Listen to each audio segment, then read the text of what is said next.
క్రీస్తునందు ప్రియ సహోదరి సహోదరులారా, మన ప్రభువును రక్షకుడు అయినటువంటి యేసుక్రీస్తు వారి నామంలో శుభాభివందనాలు తెలియజేసుకుంటూ ఈ ఆదివారపు ఆరాధన కార్యక్రమాన్ని ప్రారంభించుకుందామండి. ఈరోజు ఆరాధనలో భాగంగా దేవుడు మనకు అనుగ్రహించినటువంటి వాక్య భాగము అపోస్తలుడైనటువంటి పౌలు గారు రాసినటువంటి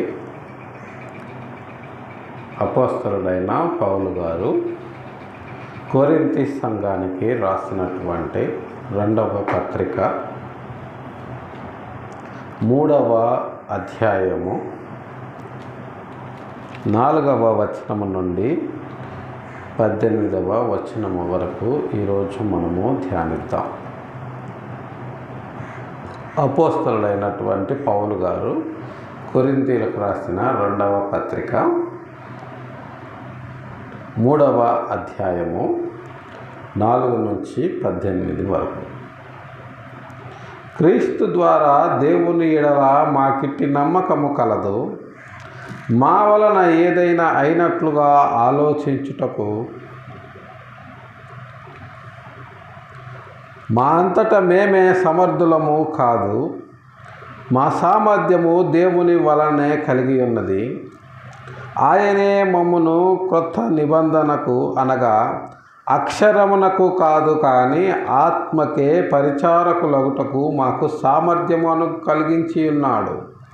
అక్షరము చంపును కానీ ఆత్మ జీవింపజేయును. మరణ కారణమగు పరిచర్య రాళ్ల మీద చెక్కబడిన అక్షరములకు సంబంధించినదైనను మహిమతో కూడినదాయను. అందుకే మోషే ముఖము మీద ప్రకాశించుచుండిన ఆ మహిమ తగ్గిపోవునదైనను ఇశ్రాయేలీయులు అతని ముఖము తేరి చూడలేకపోయిరి. ఇట్లుండగా ఆత్మ సంబంధమైన పరిచర్య ఎంత మహిమ గలదై ఉండును. శిక్షావిధికి కారణమైన పరిచర్యయే మహిమ కలిగినదైతే నీతికి కారణమైన పరిచర్య ఎంతో అధికమైన మహిమ కలదగును. అత్యధికమైన మహిమ దీనికి ఉండుట వలన ఇంతకు మునుపు మహిమ కలదిగా చేయబడినది ఈ విషయంలో మహిమ లేనిదాయను. తగ్గిపోవునదే మహిమ గలదై ఉండిన ఎడల నిలుచున్నది మరి ఎక్కువ మహిమ గలదై ఉండును గదా. తగ్గిపోవచున్న మహిమ యొక్క అంతము ఇశ్రాయేలీయులు తేరి చూడకుండునట్లు మోషే తన ముఖము మీద ముసుగు వేసుకొనెను. మేమట్లు చేయక ఇటు నిరీక్షణ గలవారమై బహుధైర్యముగా మాట్లాడుచున్నాము. మరియు వారి మనస్సులు కఠినములాయను గనుక నేటి వరకు పాత నిబంధన చదువబడినప్పుడు అది క్రీస్తునందు కొట్టివేయబడినని వారికి తేటపరచబడక ఆ ముసుగే నిలిచి ఉన్నది. నేటి వరకును మోషే గ్రంథము వారు చదువునప్పుడెల్లా ముసుగు వారి హృదయముల మీద ఉన్నది కానీ వారి హృదయము ప్రభువు వైపునకు ఎప్పుడు తిరుగునో అప్పుడు ముసుగు తీసివేయబడును. ప్రభువే ఆత్మ. ప్రభువు యొక్క ఆత్మ ఎక్కడ ఉండునో అక్కడ స్వాతంత్రం ఉండును. మనమందరము ముసుగు లేని ముఖముతో ప్రభువు యొక్క మహిమను అద్దము వలె ప్రతిఫలింప చేయుచు మహిమ నుండి అధిక మహిమ పొందుచు ప్రభువు ఆత్మ చేత ఆ పోలికగానే మార్చబడుచున్నాము. చిన్న ప్రార్థన చేసుకుందామండి. ప్రేమ కలిగిన మా తండ్రి, పరిశుద్ధమైన మా ప్రభువా, ఉదయకాల సమయంలో చల్లపూట వేళ మీ పాద సన్నిధికి చేర్చి మిమ్మల్ని స్తుతించి ఆరాధించి గణపరిచి లోతైనటువంటి మీ పరలోక రాజ్య మర్మాలను మేము ధ్యానించడానికి మీరు మాకు అనుగ్రహించినటువంటి గొప్ప సమయాన్ని బట్టి మీ పాదాలకు వందనాలు చెల్లించుకుంటున్నాం. ఉదయకాల సమయంలో నా ప్రభువా, మీ వాక్యమును ధ్యానించిన ఎండగా మాకు సహాయం చేయండి. మీ ఆత్మను మాకు అనుగ్రహించి మమ్మల్ని ముందుకు నడిపించమని మీ ప్రియ కుమారుడు మా రక్షకుడు అయిన యేసయ్య దివ్యనామంలో బ్రతిమిలాడి ప్రార్థించి అడిగి వేడుకొనుచున్నాం తండ్రి. ఆమేన్. క్రీస్తునందు ప్రియ సహోదరి సహోదరులారా, గత కొన్ని దినాలుగా మనము అనేక రకాలైనటువంటి ఆరాధనలను, అనేక రకాలైనటువంటి అద్భుత కార్యాలను సోషల్ మీడియా వచ్చిన తరువాత దేవుని వాక్యము ప్రకటించేవారు చాలా విపరీతముగా పెరిగిపోయారు. అందులో సత్యవాక్యమును ఉన్నది ఉన్నట్లుగా ప్రకటించేవారు ఎంతమంది అంటే అది చాలా తక్కువ మంది, శేషమే అని మనము చెప్పుకోవచ్చు. మరి మిగతా వాళ్ళు ఏం చేస్తున్నారు అంటే దాదాపుగా దేవుని వాక్యము ముసుగులో అనేకులను వాళ్ళు మోసము చేస్తూ అద్భుతాలు, సూచక క్రియల పేరుతో అనవసరమైనటువంటి వాక్య విరుద్ధమైనటువంటి కార్యక్రమాలు చేస్తూ తద్వారా క్రీస్తు విరోధుల చేత, క్రీస్తును వ్యతిరేకించే వారి చేత, క్రీస్తును ద్వేషించే వారి చేత క్రీస్తు నామమును అన్యజనులలో అవమానం పాలు చేస్తున్నారని చెప్పక తప్పదు. ఎందుకంటే ఈనాడు అనేక రకాలైనటువంటి భిన్నమైనటువంటి కార్యక్రమాలను మనము సోషల్ మీడియా ద్వారా చూస్తున్నాము. అందులో రకరకాలైనటువంటి సేవకులు, రకరకాల విన్యాసాలు, టచ్ అని చెప్పి పడగొట్టటము, దెయ్యముతో మాట్లాడుతున్నానని చెప్పి ఇతర విశ్వాసుల యొక్క దేవతల, దేవుళ్ళ పేర్లను చెప్పించటము, ఇలా అనేక రకాలైనటువంటి వాక్య వ్యతిరేకమైనటువంటి కార్యక్రమాలను మనము చూస్తూ ఉన్నాము. ఇదంతా కూడా వాక్యానుసారమా అంటే ఎట్టి పరిస్థితుల్లోనూ కాదు. పైగా ఇలాంటి పనులు చేస్తూ అనేక రకాల సమస్యలతో దేవుని దగ్గరికి మనశ్శాంతి కోసము వచ్చిన వారిని, వారి మనుషులను ఉపయోగించి వారి వివరాలను కనుక్కొని వారి ద్వారా వాట్సాప్లో వారి సమాచారాన్ని కనుక్కొని మీటింగ్లో వాళ్ళని పేర్లు పెట్టి పిలవడము, మీరు పలానా ఊరు నుంచి వచ్చారు, పలానా సమస్యతో వచ్చారని చెప్పి అదొక అద్భుతములాగా, అదొక సూచక్రియలాగా చేస్తూ ప్రజల మధ్యలో గారడీ చేస్తూ ప్రజలను దేవుని సేవ ముసుగులో మోసం చేస్తూ ఇలా వాక్యమునకు చోటివ్వకుండా అనేక రకాల అద్భుతాలు, సూచక క్రియలు, స్వస్థతల పేరుతోటి క్రైస్తవ్యాన్ని అవమానం పాలు చేస్తూ అన్యజనులలో క్రీస్తును అపహసించే విధముగా ఈనాటి క్రైస్తవ బోధకులు ఉండటం అనేది ఎంతగానో మనము విచారించాల్సినటువంటి విషయం. అనేక మంది హేతువాదులు, నాస్తికులు 1990వ దశకములోనే మీరు క్రీస్తు నామములో స్వస్థతలు జరిగిస్తే ఇక మిషనరీ హాస్పిటళ్ళన్నీ ఎందుకు భారతదేశంలో కట్టి నడిపిస్తున్నారు అనే ప్రశ్నను వాళ్ళు వేయడము 90వ దశకములోనే మనము చూస్తున్నాము. హాస్పిటళ్ళు కట్టి ఉచితంగా వైద్య సేవలు అందించేది క్రైస్తవులే. అలాగనే యేసుక్రీస్తు స్వస్థత చేస్తాడని చెప్పి వాక్యంలో ప్రకటించేది క్రైస్తవులే. ఇది ద్వంద్వనీతి కాదా అనేటటువంటి ప్రశ్నలను అనేక సంవత్సరాలుగా క్రైస్తవ సమాజము ఎదుర్కొంటూ దానికి సమాధానం చెప్పలేక పారిపోయేటటువంటి ఈనాటి దొంగ బోధకులను గురించి మనం ఎంతగానో ఆలోచించాలి. అలాంటి వారిని బట్టి మనము విచారించాలి ప్రియులారా. అయితే వాక్యం ఏమి తెలియజేస్తుంది? అసలు ఉన్నది ఉన్నట్లుగా ప్రకటించటము చేతగానటువంటి ఈ బోధకులు స్వస్థతల పేరుతో, అద్భుతాల పేరుతో ఏదో ఒక విధంగా ప్రజలను ఆకర్షించాలనే తపనతో సాక్షాత్తు రక్షణ మార్గాన్ని వీళ్ళు నిర్లక్ష్యము చేస్తూ తద్వారా రక్షణకర్తను అన్యజనులలో నవ్వుల పాలు చేస్తున్నారని మనము చెప్పవచ్చు. ఏ బోధకుడు లేచి నిలబడినా సరే వాళ్ళు యేసుక్రీస్తు వారి గురించి కానీ అపోస్తలుల బోధ గురించి కానీ క్రొత్త నిబంధనలో ఉన్నటువంటి పౌలు గారి పత్రికలను గురించి కానీ వివరించలేరు. ఏ బోధకుడు నిలబడిన అబ్రహాము, మోషే, దావీదు, సాంసోను, సొలొమోను వీళ్ళ గురించి మాత్రమే ప్రకటిస్తూ ఉండటము మనము చూస్తూ ఉన్నాము. వాళ్ళ గురించి వివరించటానికంటూ ఏమి లేదు. వాళ్ళు చేసినవి చేసినట్లుగా పాత నిబంధన గ్రంథములో వ్రాసేశారు. అందులో ఏ రకమైనటువంటి వివరణ ఇవ్వాల్సినటువంటి అవసరం లేదు. అవి మనకి ఎందుకు ఉపయోగపడతాయి అంటే, మనము కొత్త నిబంధనని వివరించేటప్పుడు ఆ కొత్త నిబంధన వివరణకు సంబంధించిన మూల వాక్యము పాత నిబంధనలో ఉంటుంది. అది బేసు. అందుకనే కొత్త నిబంధనను వివరించటానికి పాత నిబంధన అనేది బాలశిక్షకుడాయను అని పౌలు గారు తెలియజేస్తున్నారు.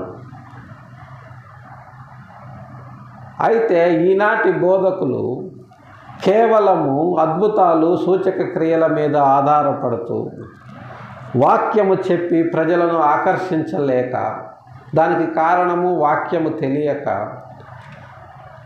అనేక రకాలైనటువంటి విన్యాసాలతో ప్రజలను ఆకర్షించాలని చెప్పి తుదకు రక్షణకర్తను నవ్వుల పాలు చేస్తున్నారు ప్రియులారా.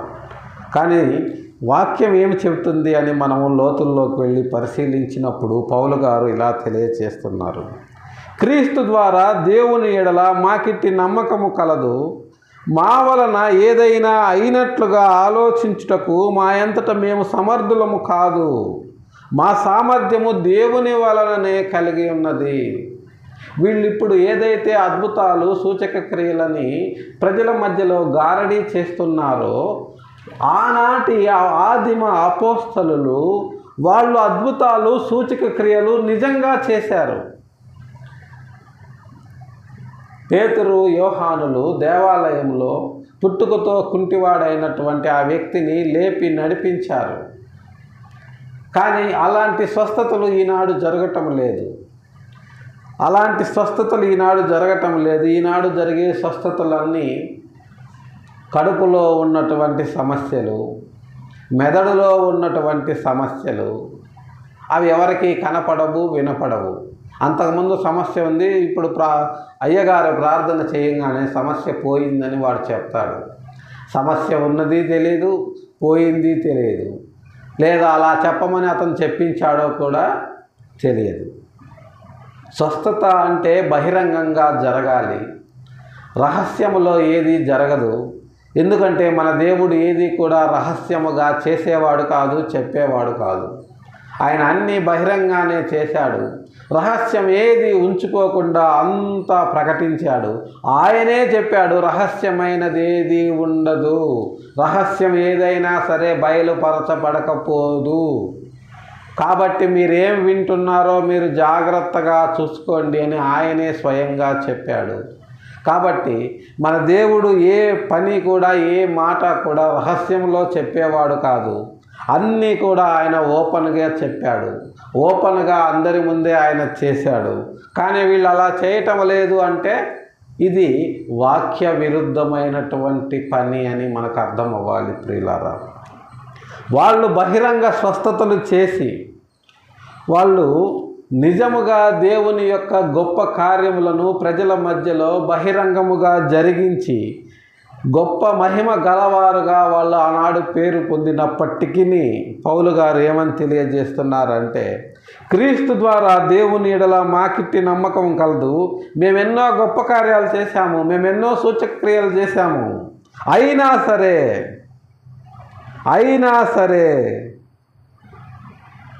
మా వలన ఏదైనా అయినట్లుగా ఆలోచించుటకు మేము సమర్థులము కాదు. మేము అసాధారణ కార్యాలు చేశాము, కానీ అదంతా కూడా మా సొంత శక్తితో కానీ బలముతో కానీ మేము చేయలేదు. అంత సామర్థ్యము మాకు లేదు. మేమేదైనా చేశాము అంటే, మేమేదైనా చేయగలము అంటే మా సామర్థ్యము ప్రభువు వలన, దేవుని వలనే కలిగి ఉన్నది. మేము చేసిన అసాధారణ క్రియలే, అవన్నీ సూపర్ న్యాచురల్ డీడ్సే.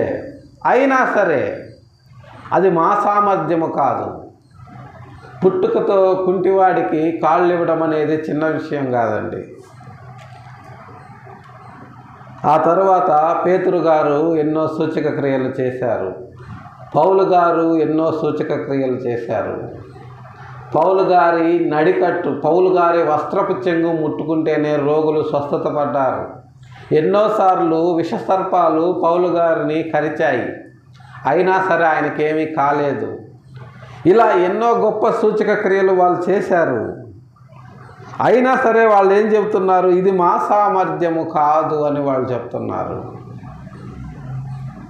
కానీ ఈనాటి బోధకులు వాళ్ళ సొంత ఫేమ్ కొరకు, వాళ్ళు ప్రజలలో ఒక సెలబ్రిటీ బోధకులుగా అవడం కొరకు వాళ్ళు నిజముగా సూచక క్రియలు చేయట్లేదు సరికదా. ఇలా గారడీ విద్యలు ప్రదర్శిస్తూ దేవుడి నామాన్ని అవమానాల పాలు చేస్తున్నారు. ప్రియులారా, చూడండి, ఆనాటి ఆదిమ అపోస్తలులకి ఈనాటి క్రైస్తవ్యంలో ఉన్న బోధకులకు ఎంత తేడా ఉంది. మరికొంతమంది బోధకులైతే ఇలా చేస్తున్న వారిని ఖండించినందుకు ఆత్మదూషకులు అంటున్నారు. అంటే పరిశుద్ధాత్మ కార్యాలను వీళ్ళు నమ్మరు అంటున్నారు. పరిశుద్ధాత్మ కార్యాలు అంటే ఇలాంటి పిచ్చి పిచ్చి పనులని వాళ్ళ ఉద్దేశము. కానీ పరిశుద్ధ గ్రంథం ఏం తెలియజేస్తుంది అంటే పరిశుద్ధాత్ముడు అల్లరికి కర్త కాదు అని స్పష్టంగా పరిశుద్ధ గ్రంథం తెలియజేస్తుంది.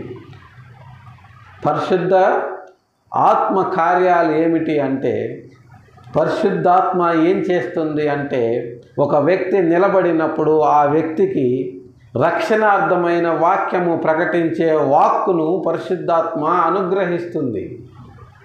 అది పరిశుద్ధాత్మ చేసే పని. అంతేకాని ఇలా టచ్చని పడగొట్టడం, పిచ్చి చేష్టలు చేయటము, వాళ్ళు ఒంటి మీద బట్టలు ఉన్నాయా లేవా అని తెలియకుండా గెంతులు వేయటము, దేవుని ఆరాధన స్థలములో అల్లరి చిల్లరిగా ప్రవర్తించటము, లేదా అర్థము కాని భాషలో మాటలాడటము, ఇవి పరిశుద్ధాత్మ కార్యములు అనుకుంటున్నారు వాళ్ళు.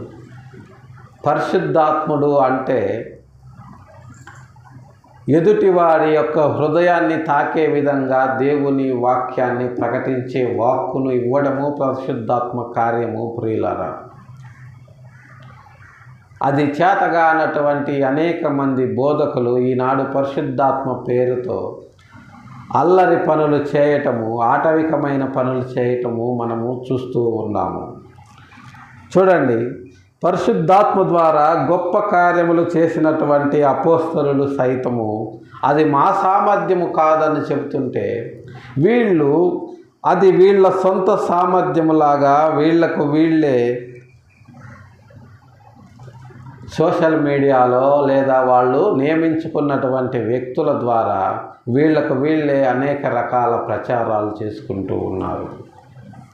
ఫలానా సేవకుని దగ్గరికి వెళితే రోగాలన్నీ నయమైపోతాయని, మరీ విపరీతంగా ఇంకొక సేవకుని దగ్గరికి వెళితే చనిపోయిన వారు సైతం తిరిగి లేస్తున్నారనే పుకార్ని మనము గత సంవత్సరము చూస్తూ ఉన్నాము. అది చాలదన్నట్టు ఎలక్షన్స్లో ఏ పార్టీ గెలుస్తుంది, ఎవరు ముఖ్యమంత్రి అవుతారు అనేటటువంటి పిచ్చి మాటలను కూడా ఈనాటి క్రైస్తవ బోధకులు మాట్లాడటము, ప్రవచించటము మనము చూస్తూ ఉంటాము.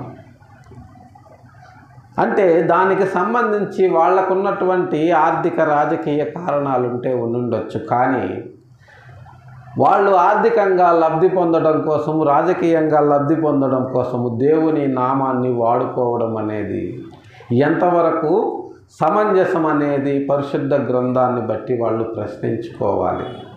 అలాగనే చేసిన గొప్ప కార్యాలనే వీళ్ళు అది మా సామర్థ్యము కాదు అని ప్రకటిస్తూ ఉంటే, నిజ అపోస్తలులు ఈనాడు దొంగ అపోస్తలులు చేయని కార్యాలను సైతము వాళ్ళు చేసినట్లుగా ప్రకటించుకోవడం అనేది, అలాంటి వారి పరిస్థితి తుదకు ఏమవుతుంది అనేది దేవుడు నిర్ణయిస్తాడు ప్రియులారా.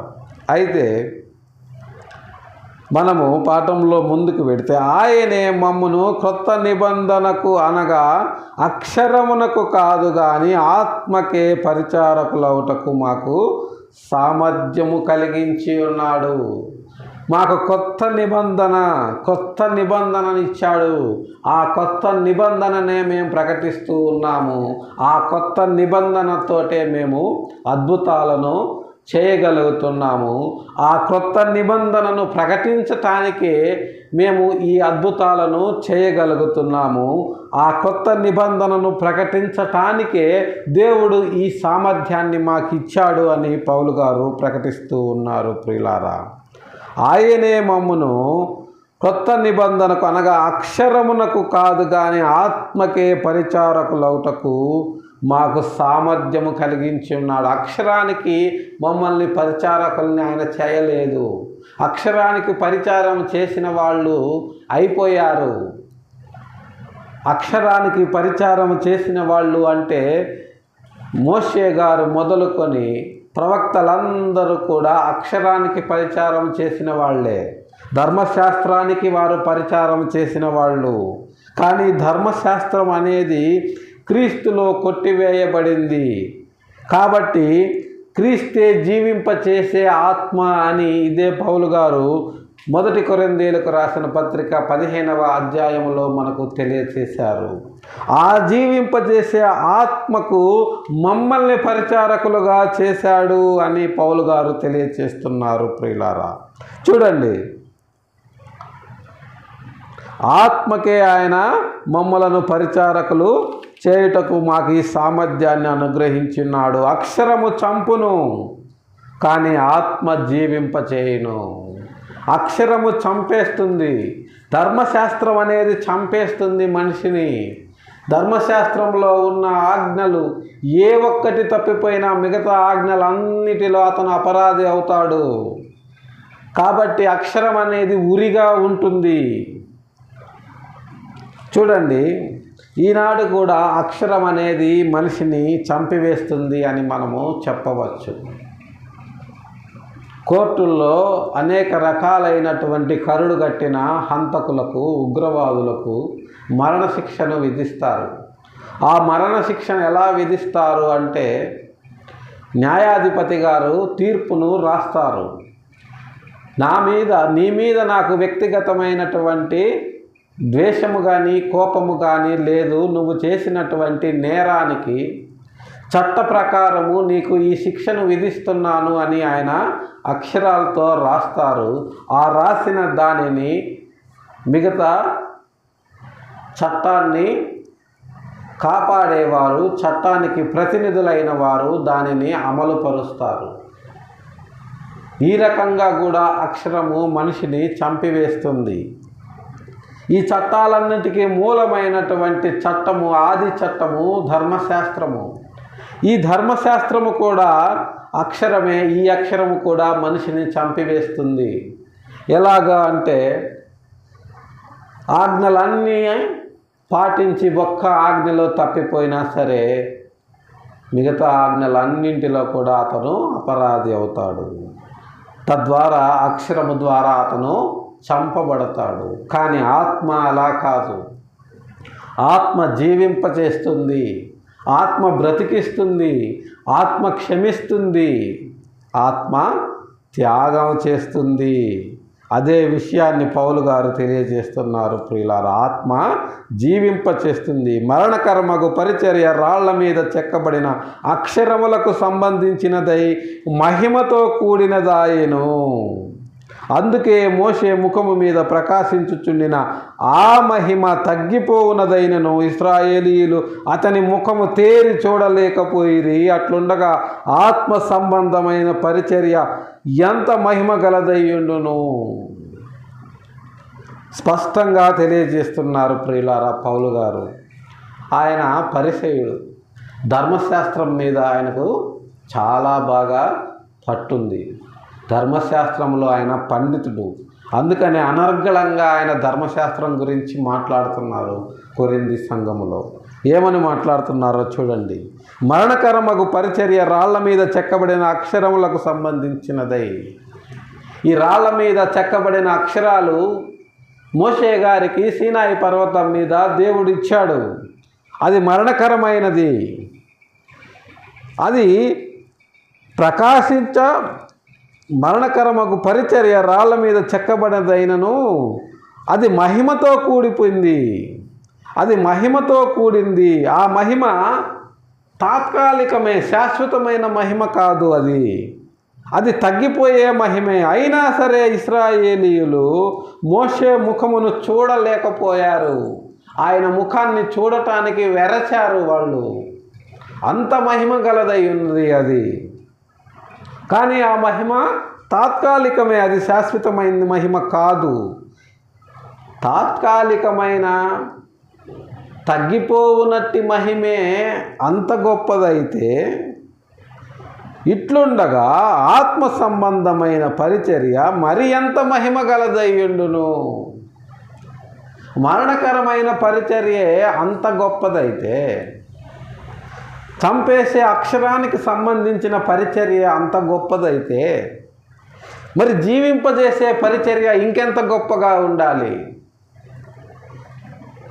క్షమించే పరిచర్య ఇంకెంత గొప్పగా ఉండాలి. త్యాగాన్ని చూపించే పరిచర్య ఇంకెంత గొప్పగా ఉండాలి అని పౌలు గారు తెలియచేస్తున్నారు. ప్రియులారా, ఇట్లుండగా ఆత్మ సంబంధమైన పరిచర్య మరి ఎంత మహిమ గలదయ్యుండును. మనం అక్షరానికి పరిచర్య చేయటం లేదు, ఇప్పుడు ఆత్మకే పరిచర్య చేస్తున్నాము. ఆ ఆత్మ ఏంటి అంటే ప్రభువు యొక్క జీవింపజేసే ఆత్మ. ఆ ఆత్మ ద్వారానే ఈనాడు మనము ఆయన్ను స్తుతించగలుగుతున్నాము. ఆ ఆత్మ ద్వారానే ఈనాడు మనం ఆయన్ను కొనియాడగలుగుతున్నాము. ఆ ఆత్మ ద్వారానే ఈనాడు మనం ఆయన్ని ఆరాధించగలుగుతున్నాము. అదే ఆత్మ ద్వారా ఈనాడు మనము అనేక ఆత్మలను రక్షించగలుగుతున్నాము. ఇది పరిశుద్ధాత్మ పరిచర్య.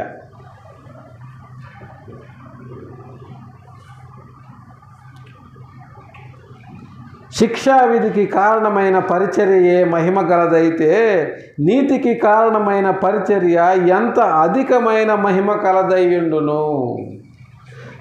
శిక్షావిధికి కారణమైన పరిచర్యే అంత మహిమ కలదని ఆయన మహిమను గురించి మోషే గారి దగ్గర నుంచి మలాకీ గారి వరకు ప్రవచిస్తూ ఉన్నారు.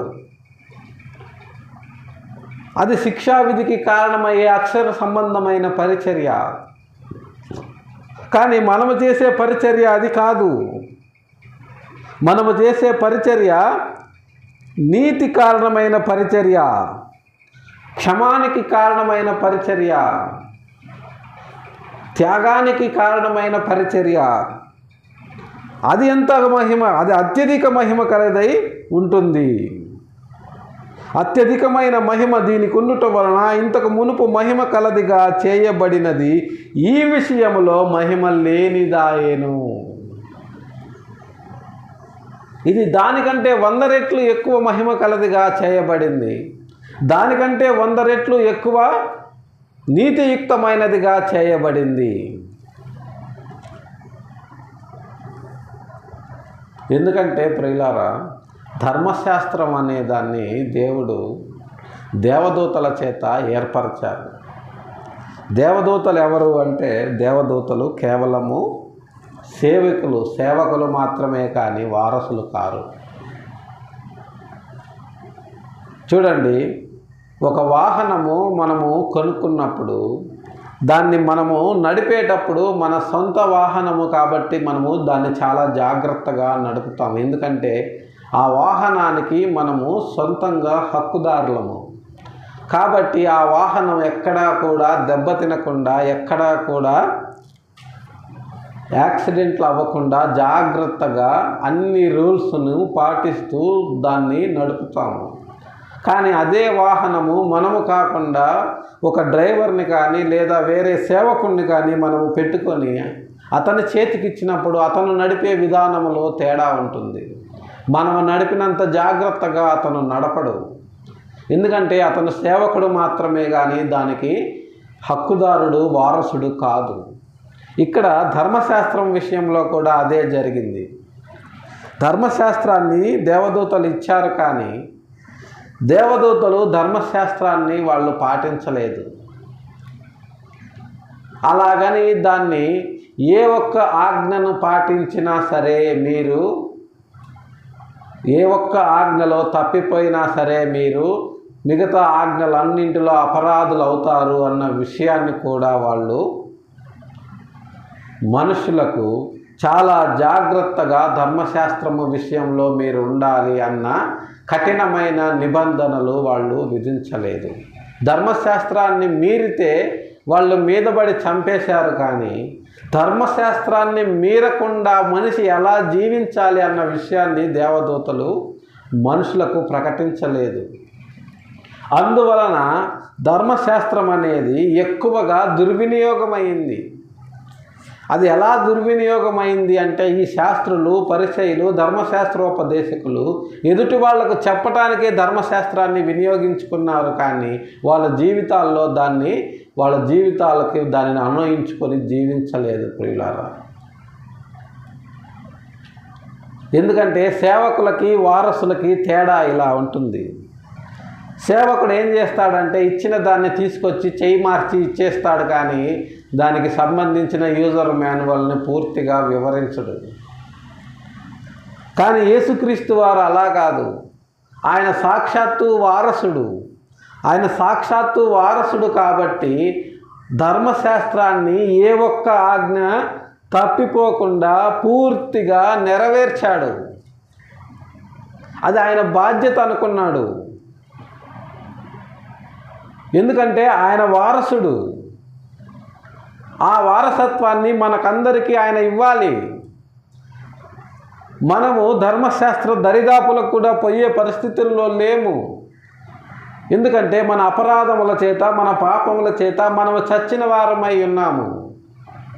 కానీ మనం అలా నశించిపోవడం అనేది సాతానికి ఇష్టమై ఉన్నది, కానీ మనల్ని సృష్టించిన సృష్టికర్తకు, అలాగనే మనల్ని కాపాడుతున్నటువంటి యేసుక్రీస్తు వారికి ఎంత మాత్రము సుతరాము ఇష్టం లేదు.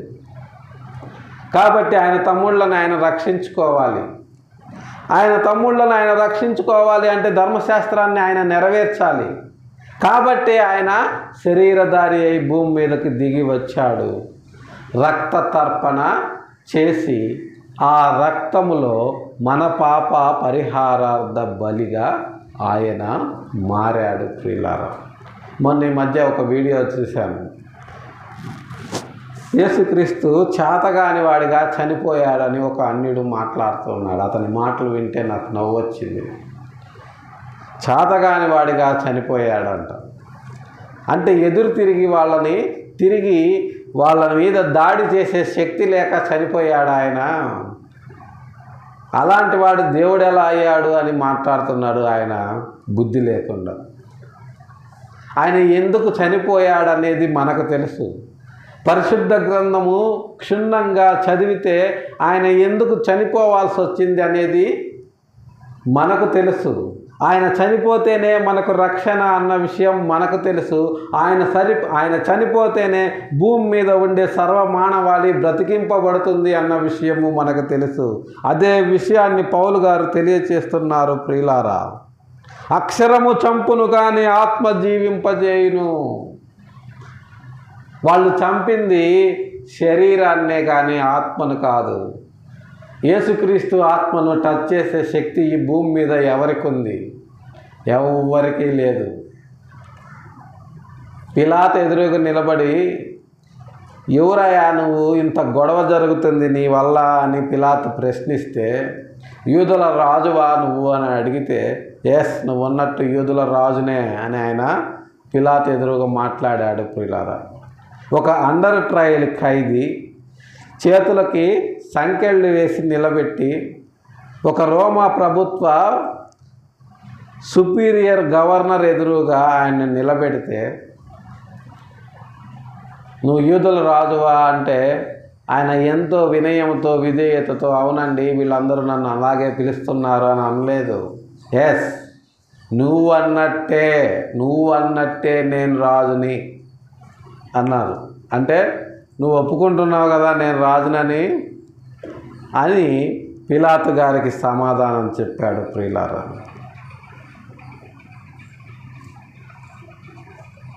నువ్వు ఎవరివయ్యా అని పిలాతు అడిగితే సత్యమునకు సాక్షిని అని చెప్పారు పిలాతు గారికి. ఆ మాటకి పిలాతు గారికి చిర్రెక్కొచ్చింది. అంటే సత్యం అంటే అని అడుగుతారు పిలాతు గారు అర్థం కాక. అంటే ఈ భూమి మీద సత్యము అంటే నేను తప్ప ఈ భూమి మీద నిజము కానీ సత్యం అనే పదాలకు అర్థము లేదు.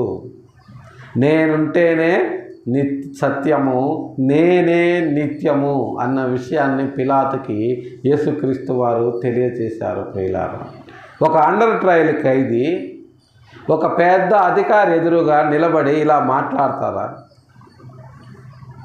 మాట్లాడలేడు. ఆ విషయం తెలియనటువంటి అనేక మంది మతోన్మాదులు యేసుక్రీస్తు చేతగాక చనిపోయాడని మాట్లాడుతుంటే వాళ్ళ బుద్ధిహీనతకు నవ్వొస్తుంది.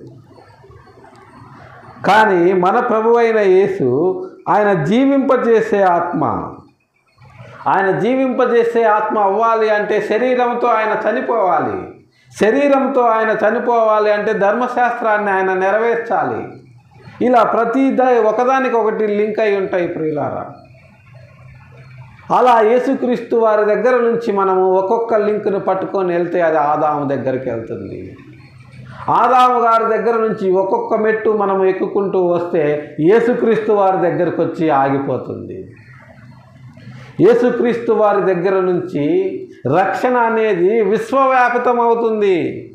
అది కేవలం ఇశ్రాయేలీయులకు మాత్రమే పరిమితమై ఉండదు. యేసుక్రీస్తు వారి వలన విశ్వవ్యాపితమవుతుంది రక్షణ.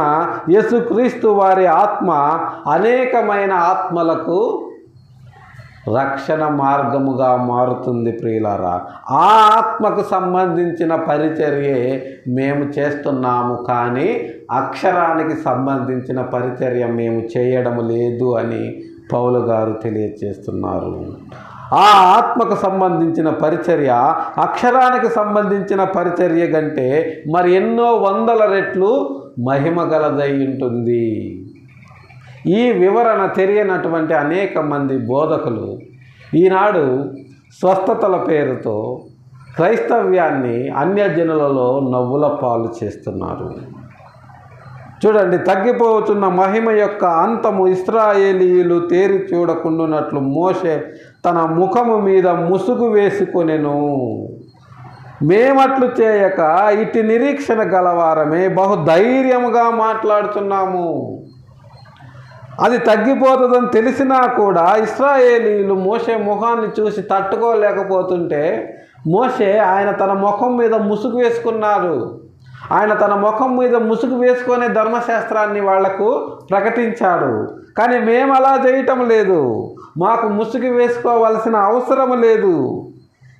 కాబట్టే మేము ఆత్మ జీవింపచేస్తుంది.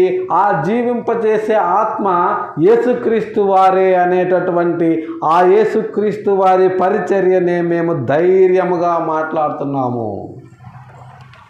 మరియు వారి మనస్సులు కఠినములాయను కనుక నేటి వరకు పాత నిబంధన చదువున్నప్పుడు అది క్రీస్తునందు కొట్టివేయబడినని వారికి తేటపరచబడక ఆ ముసుగే నిలిచి ఉన్నది.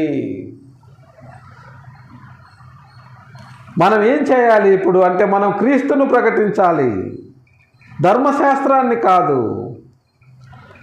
కానీ ఈనాడు క్రీస్తును ప్రకటించటం తెలియక కొత్త నిబంధనలో ఉన్నటువంటి అనేకమైన వాక్యం యొక్క వివరణలను బయటికి తీయలేక ఇప్పటికీ కూడా ధర్మశాస్త్రంలో జరిగినటువంటి పాత నిబంధనలో జరిగినటువంటి అనేకమైనటువంటి విషయాలను కథలుగా ప్రకటిస్తూ అనవసరమైనటువంటి అసందర్భంగా పాటలు పాడుతూ ఒక రకమైనటువంటి హిస్టీరియాలోకి మనుషులను తీసుకువెళుతూ దేవుని నామమును, దేవుని తిన్నని మార్గమును తప్పుదోవ పట్టించే విధంగా నేటి క్రైస్తవ్యం మారిపోవడము ఎంతగానో మనము బాధపడాల్సిన విషయము ప్రియులారా. వారు కఠినమైన మనస్సులు గలవారు. వారి మనస్సులు కఠినం చేసేశాడు అపవాది. కాబట్టే వాళ్ళు క్రీస్తుని గురించినటువంటి రక్షణ సువార్తను ప్రకటించరు. వాళ్ళెప్పుడూ కూడా అబ్రహాము, నోవహు, అబ్రహాము, మోషే, సౌలు, దావీదు, సొలొమోను వీరి గురించే ప్రకటిస్తూ ఉంటారు. యేసుక్రీస్తు గురించి ప్రకటించాలంటే వాళ్ళకు తెలియదు. ఎందుకు తెలియదు అంటే క్రీస్తు ఆత్మ వారిలో లేదు. పరిశుద్ధాత్మ సహాయాన్ని వాళ్ళు కోరడం లేదు. పరిశుద్ధాత్మ పేరును అనవసరంగా తప్పుడు కార్యాలకు వాడుతున్నారు. కానీ నిజముగా పరిశుద్ధాత్మను ఆశ్రయించి తద్వారా దేవుని వాక్యాన్ని ప్రకటించి అనేకుల హృదయాలను దేవుని వాక్యముతో ఆకర్షింపజేసే పని వాళ్ళు చేయడం లేదు.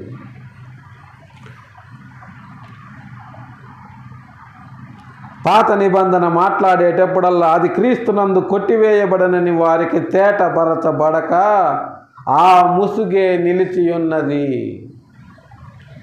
పాత నిబంధన క్రీస్తు యందు కొట్టివేయబడింది. మనం ఏం చేయాలి అంటే క్రీస్తును ప్రకటించాలి. క్రీస్తును ప్రకటించడానికి పాత నిబంధన పొద్దుగూకులు మనము పాత నిబంధనకు వెళ్ళవలసిన అవసరము లేదు. క్రీస్తు ఎందుకు చనిపోవాల్సి వచ్చిందో ఆ బేస్ చెప్తే చాలు. మిగతాది క్రీస్తు మనకు అనుగ్రహించినటువంటి విశాలమైన పరిచర్యలోకి మనము ముందుకు వెళ్ళాలి. వారి హృదయము ప్రభు వైపుకు ఎప్పుడు తిరుగునో అప్పుడు ఆ ముసుగు తీసివేయబడును. వాళ్ళు ఎప్పుడైతే ప్రభు వైపు తిరుగుతారో, వాళ్ళు ఎప్పుడైతే నిజముగా వారి ఆత్మను క్రీస్తు ఆత్మతో అనుసంధానిస్తారో అప్పుడే వారి ఆ ముసుగు వారి హృదయముల నుంచి తీసివేయబడుతుంది. ప్రభువే ఆత్మ. ప్రభు యొక్క ఆత్మ ఎక్కడ ఉండునో అక్కడ స్వాతంత్ర్యం ఉండును. ప్రభువే ఆత్మ, జీవింపజేయు ఆత్మ. ఆత్మ ఎక్కడుంటుందో అక్కడ స్వాతంత్రం ఉంటుంది, స్వేచ్ఛ ఉంటుంది. వాళ్ళు దేవుని వాక్యాన్ని స్వేచ్ఛగా ప్రకటించగలరు. దేవుని వాక్యాన్ని అనర్గళంగా మాట్లాడగలరు.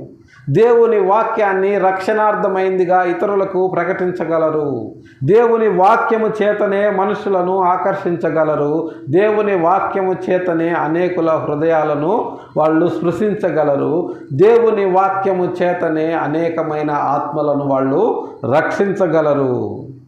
మనమందరము ముసుగు లేని ముఖముతో ప్రభువు యొక్క మహిమను అద్దము వలె ప్రతిఫలింపజేయుచు మహిమ నుండి అధిక మహిమ పొందుచు ప్రభువు ఆత్మ చేత ఆ పోలికగా మార్చబడుచున్నాము. చూడండి, మనము దేవుని వాక్యాన్ని ప్రకటించడానికి మనకి ఏ ముసుగు అవసరం లేదు. దేవుని యొక్క ఆత్మ మనలో పనిచేస్తే మనం అనర్గళంగా దేవుని వాక్యాన్ని ప్రకటించగలము. మనము ముసుగు లేని ముఖముతో ప్రభువు యొక్క మహిమను అద్దములాగా మనము ప్రతిఫలింపజేయవచ్చును. మనం ఎప్పుడైతే దేవుని వాక్యాన్ని ప్రకటిస్తామో అప్పుడు ప్రభువు మహిమ మన ముఖములో నుంచి ఇతరులకు కనబడుతుంది. దేవుని వాక్యము ద్వారానే మనము అనేకులకు రక్షణ మార్గాన్ని చూపించిన వారం అవుతాము. తద్వారా ఈ భూమి మీద మనము మహిమపరచబడి మహిమ నుంచి అధిక మహిమకు అంటే నిత్య జీవానికి మనము వెళతాము. ఈ క్రమంలో శరీరానికి సంబంధించిన ఎన్నో ఆటుపోట్లు వస్తాయి. శరీరానికి సంబంధించిన ఎన్నో సమస్యలు వస్తాయి. వాటన్నింటినీ మనము ఒక్కొక్కటిగా దాటుకుంటూ మహిమ నుంచి అధిక మహిమకు మనము ఎక్కిపోయే వారముగా ఉంటాము. ప్రభువగు ఆత్మ ఆ పోలికగా మనలను మారుస్తాడు. ఇది పరిశుద్ధాత్ముడు చేసే పని ప్రియులారా. మనం ఎప్పుడైతే ప్రభు యొక్క ఆత్మను ప్రకటించబద్దులమై ఉన్నామో, ఆ ఆత్మను ప్రకటించటానికి దేవుడు పరిశుద్ధాత్మ చేత మనకు వాక్కును అనుగ్రహిస్తాడు. ఆ వాక్కును పొందుకున్న వారముగా కేవలము దేవుని వాక్యము ద్వారానే అనేకులకు మనము రక్షణ మార్గాన్ని ప్రకటించి అనేకులను నిత్య జీవానికి, మహిమ నుంచి అధిక మహిమకి నడిపించాలని చెప్పి మన ప్రభువును రక్షకుడు అయినటువంటి యేసుక్రీస్తు వారి నామములో ప్రేమపూర్వకంగా తెలియజేస్తూ ఈ కొద్ది మాటలు దేవుడు మన వెనికిడిలో దీవించినట్లు ప్రార్థన చేసుకుందాం. ప్రేమ కలిగిన మా తండ్రి, పరిశుద్ధమైన మా ప్రభువా, గడిచిన పరిశుద్ధ దినము నుంచి నేటి పరిశుద్ధ దినము వరకు మా పనిబాటల్లో, ప్రయాణాల్లో మాకు తోడు నీడగా ఉండి నేటి పరిశుద్ధ దినమున మీ పాద సన్నిధికి చేర్చి మిమ్మల్ని స్తుతించి, ఆరాధించి, గణపరచి మహిమ నుండి అధిక మహిమకు అనేకులను నడిపించే వారముగా మా పరిచర్యను ఆశీర్వదించి ముందుకు నడిపించమని మీ పాద సన్నిధిలో విజ్ఞాపన చేయుచున్నాం. అలాగనే నా తండ్రి, ఉదయకాల సమయంలో నా ప్రభువా, చేరి వచ్చిన బిడ్డలను మీరు ఎక్కడ చోటున భద్రపరచండి, కాపాడండి. వారికి కావలసినటువంటి అవసరతల అక్కర్లన్నింటినీ తీర్చి మీరు ఘనతను, మహిమను, ప్రభావమును పొందగలరు. అలాగనే నా ప్రభా, ఉదయకాల సమయంలో నా తండ్రి, దిక్కులేని వారి కొరకు, దీన దరిద్రుల కొరకు, విధవరాండ్ర కొరకు మీ పాద సన్నిధిలో విజ్ఞాపన చేస్తున్నాం. సహాయం చేయండి. మీ చిత్తమైతే నా తండ్రి, వారి వారి అవసరతల అక్కర్లన్నింటినీ తీర్చి మీరు ఘనతను, మహిమను, ప్రభావమును పొందగలరు. అలాగనే నా ప్రభువా, వ్యాధి బాధలతో బాధపడుతూ స్వస్థత కొరకు మీకు మొరపెట్టుచున్న వారి విషయమై మీ పాద సన్నిధిలో విజ్ఞాపన చేయుచున్నాం. సహాయం చేయండి. మీ చిత్తమైతే మీ గాయపడ్డ హస్తముతో వారిని ముట్టి వారికి స్వస్థతను అనుగ్రహించగలరని. అలాగనే నా ప్రభువా, సార్వత్రిక సంఘంలో జరుగుతున్నటువంటి అనేకమైన ఆరాధనల విషయమై మీ పాద సన్నిధిలో విజ్ఞాపన చేయుచున్నాం. సహాయం చేయండి.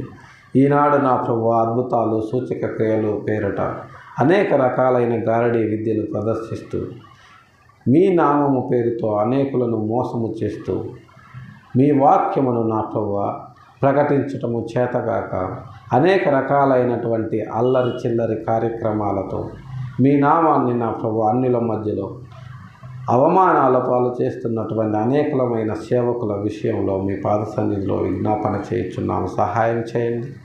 వారి ముసుగును తొలగించి నా ప్రభువా, నిత్యమైన సమాధానార్థమైన పరిచర్య వైపు వాళ్ళు సాగిపోవునట్లు నా తండ్రి, వారి హృదయాలను మీరు ముట్టి వారికి స్వస్థతను అనుగ్రహించమని నా తండ్రి, ఆత్మీయ స్వస్థతను వారికి అనుగ్రహించమని మీ పాద సన్నిధిలో వేడుకొంచున్నాం. అలాగనే నా తండ్రి,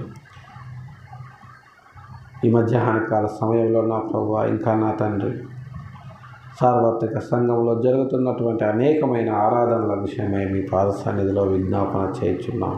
మీ సత్యవాక్యము నా ప్రభువా అనేకుల హృదయాల్లో నా తండ్రి ప్రకటింపబడి కార్యము జరిగించినట్లు సహాయం చేయగలరని.